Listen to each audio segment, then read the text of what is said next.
Paano malalaman na ang inyong inahing baboy na buntis ay manganganak na?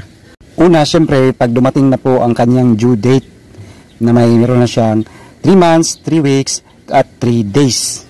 Sa kabuuan ay umaabot siya ng 114 days. Pero sa baboy, meron din po tayong tinatawag na plus at saka minus. Minus 5 days at plus 5 days. Pwede siyang manganak ng 110 days o pwede rin po siyang lumagpas ng 119 days to 120 days.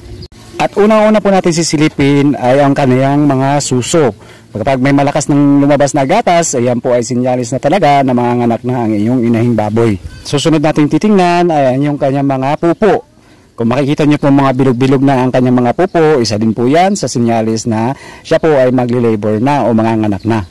Kasunod naman, kung makikitaan na po natin siya ng sinyalis ng nangangakha or gumagawa na po siya ng kanyang nesting ground o pugad, kung nangangakha na po siya, yan po ay sinyalis na rin na siya po ay manganganak na.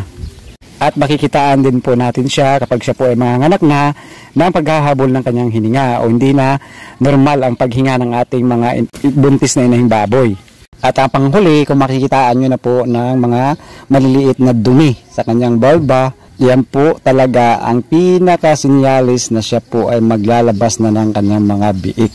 At yan lang po ang dapat nating tandaan kapag po ang ating mga inahing baboy ay manganganak na. Sana nakatulong, like, follow, and share. Thank you so much.